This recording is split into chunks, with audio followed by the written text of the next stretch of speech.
Let's move on to the next question. Go ahead. Hi, my name is Jenny. I'm a sophomore, and this is for all three of you. Can you say in one sentence or less what... you know what I mean.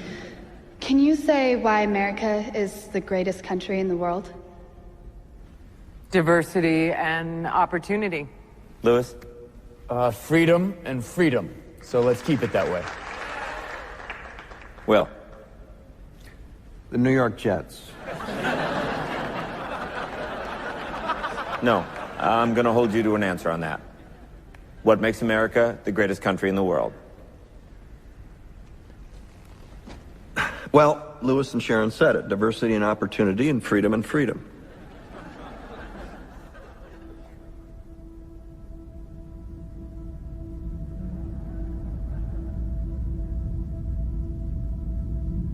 I'm not letting you go back to the airport without answering the question.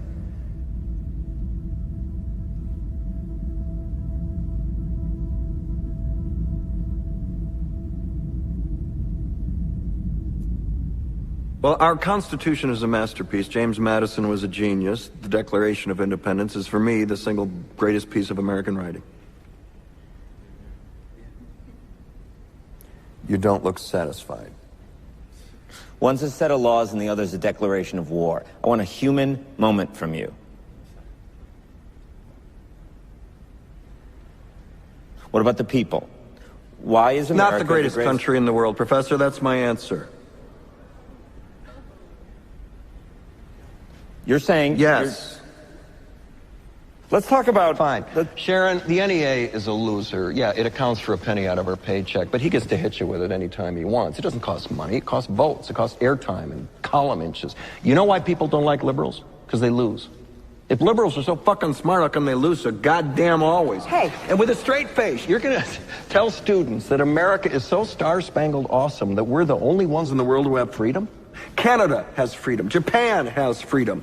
The UK, France, Italy, Germany, Spain, Australia, Belgium has freedom. So 207 sovereign states in the world, like 180 of them have freedom. All right. And yet you, sorority girl, just in case you accidentally wander into a voting booth one day, there's some things you should know. And one of them is, there is absolutely no evidence to support the statement that we're the greatest country in the world. We're 7th in literacy, 27th in math, 22nd in science, 49th in life expectancy, 178th in infant mortality, 3rd in median household income, number 4 in labor force, and number 4 in exports. We lead the world in only 3 categories: number of incarcerated citizens per capita, number of adults who believe angels are real, and defense spending, where we spend more than the next 26 countries combined, 25 of whom are allies. Now, none of this is the fault of a 20-year-old college student, but you nonetheless are, without a doubt, a member of the worst generation ever. So when you ask what makes us the greatest country in the world, I don't know what the fuck you're talking about.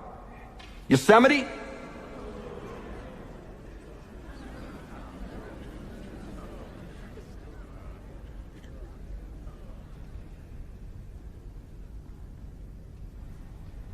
Sure used to be. We stood up for what was right. We fought for moral reasons. We passed laws, struck down laws for moral reasons. We waged wars on poverty, not poor people. We sacrificed. We cared about our neighbors. We put our money where our mouths were, and we never beat our chest. We built great big things, made ungodly technological advances, explored the universe, cured diseases, and we cultivated the world's greatest artists and the world's greatest economy. We reached for the stars, acted like men. We aspired to intelligence. We didn't belittle it. It didn't make us feel inferior. We didn't identify ourselves by who we voted for in the last election, and we didn't scare so easy.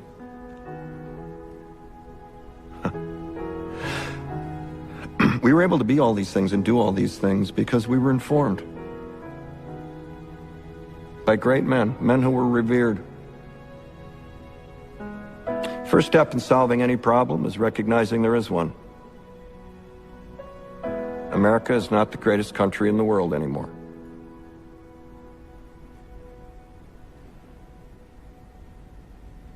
Enough?